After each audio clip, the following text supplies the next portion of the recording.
So for regular viewers out there, you may have noticed that I have probably taken a break from Crossout, and honestly, that's happened many times before. It's not really that big of an issue. I've had it happen many times, basically between every single season, where, hey, the Founder season's come out. Okay, well, I'll wait till the end of the season to start grinding it out. Or, hey, next season came out. Okay, well, all the quests stack up, so I'll wait till the end of the season and bang out the season in 2 days, because doing a daily grind for this is, oh my god, especially during those first seasons was awful. But that's just kind of how it's been pretty much every single since then, because, well, I mean, when you have all the weekly quests stack up, they all get you to max level fairly easily, and you can all do it within 2 days of fairly easy grinding. Why wouldn't you do it that way? Because at that point, it's just, you know, I can do a lot of other stuff. Not to mention, too, that it's still a lot of gaming to do every single season. And when there's a season, you know, 2 or 3 or 4 times a year, you get kind of fatigued of doing them after a while. Especially when every single season, nothing really seems to stick around. Sure, you got all the weapons, and the auction house has a big old pile of them, and your inventory is full of them. But at the same time, too, there is no, like, lasting sensation of things sticking around at all. You know what I mean? Like, hey, a brand new season came around. Syndicate just came around the corner. They're blasting shit, and where do they go? Huh. Well, they're gone.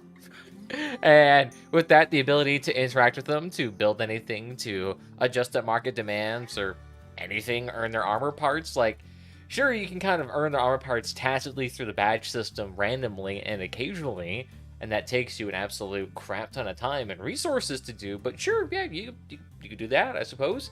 But that's just like that. That's the season. Like, you've done half a year of doing a season, and then there's just nothing left of that. There's no new maps. Sure, you might get like 1 or 2 very similar looking maps that may or may not be pulled due to some X, Y, or Z exploit, only to be released like 4 months later as a slightly modified map, which, I mean, yeah, that's something, but that's not enough to, like, if you're playing this game 4 hours a day, 2 hours a day, an hour a day, I mean, after a while, you've kind of experienced a lot of what I have to offer, and within 2 months, you might just get absolutely fatigued. Unless you're, like, doing absolute min-maxing and trying to grind out for some high-level uranium and things like that. Sure, yeah, sure, that gets you there. Or if you're trying to acquire every single weapon, I mean, Godspeed. Good luck on that. But for those who have more reasonable expectations from a grind-based game like this, yeah, you kind of get all of it pretty quickly. And there hasn't been that much permanent development on this game in a hot second. Sure, you get the occasional map here, which is all fine and dandy, but that doesn't have a whole lot of replay value per se. It doesn't get you excited a whole bunch. Sure, it's a new place to go around, try new tactics, and things like that. But unless these maps are dramatically different from each other, there's not going to be a whole lot of gameplay elements that change from one to the other, to the other, to the other, to the other. You're going to be fairly playing them all the exact same. And in that regard, what else sticks around besides those maps? None of the temporary modes they introduced stay around. The big chase season is still here, probably for another 40 days or whatever. And yet somehow, that mode it initially came with lasted like, what, 20 days? Maybe? At best? And even then, that was just a modified chase? That's literally all it was. Like, if you've played Chase before that was removed for whatever reason, it was literally just that again, except slightly modified and to be slightly thematic with a unique map and syndicate cars that have been pre-made ages ago. I mean, it feels like an asset flip because it probably is an asset flip. So it's like, cool, you're trying to get people jazzed up about a chase mode with 2 new Leviathans and generic syndicate cars. Okay, Susan. Okay. And then again, those are removed after 20 days. I know it's not 20 days. It's probably something different, but I'm honestly way too lazy to look it up because it honestly does not even matter to the whole issue of Crossout right now. Because the thing is that I go about this on every single time they release a new season, that is the sunsetting of content. And that, honestly, I feel like is a huge, absolute driver into this game, because if a new person was to come into this game right now, they would not have been able to experience, and probably can experience, the Founders, the Syndicate, Part 1 and Part 2, the Amusement Park event, the Doomsday event. There's so many random events that came by, and these all are essentially factions or faction expansions, and they're gone. It's like essentially you've released nothing but packs for the past like 2 years, 3 years. I mean, it wasn't very uncommon. Like when I was playing this game, when I first got into it, not only did you have the 3 base factions there, but then you had a fairly steady release of new factions. You had the Firestarters, you had the Dawn Children, you had the Steppenwolves. And it's like, okay, great. And they're releasing new weapons for all these people. Great, so you can actually permanently work towards something. Now you have a new goal to do, and it's not really a time-gated goal. You don't have any absolute FOMO or beating you with the gosh darn stick every 2 seconds. It's great. And then transition to seasons, and it's like, the game feels like it's been stuck in molasses since then.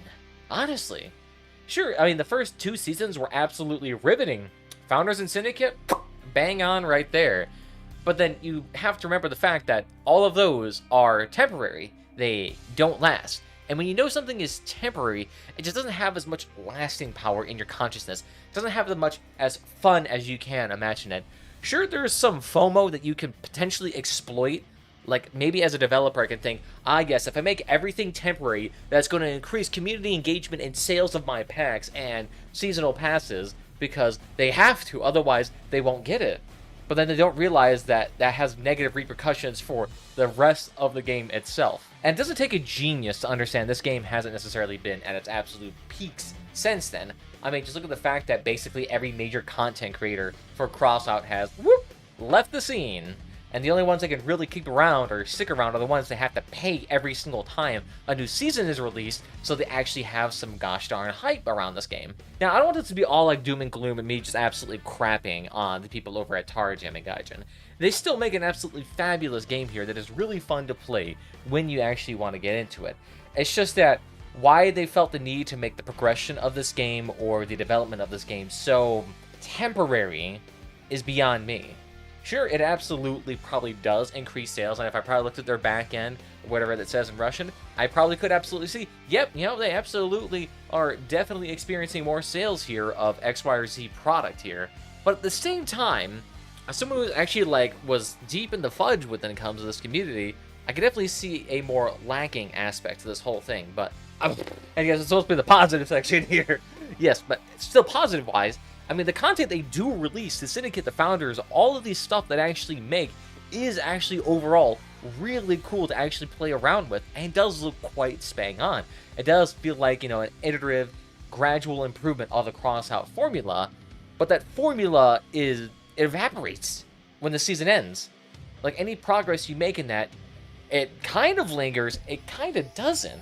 And, why sabotage that? I don't know. It doesn't help, too, that any single time that any sort of, quote-unquote optimization or breaking of the balancing of the game when it comes to, grinding or whatever is just immediately halted and taken out of the game, immediately gives a feeling that, PvE, how is that manifested? Oh, yeah, nothing. God, I'm starting to be positive again. That's just probably just me and my American brain unable to be positive for more than absolutely 5 freaking seconds here. Thank you, online media. You have absolutely poisoned my mind. But that's just my couple of thoughts here. That was just kind of me rambling about this whole thing. What do you guys think about the state of Crossout right now? Are you guys enjoying the current state it is? Do you guys feel like Crossout has been making meaningful changes every single time, other than small iteration steps that are then walked immediately back? Let me know what you guys think down below. Other than that, guys, I want to thank you all again, and I'll see you guys next time.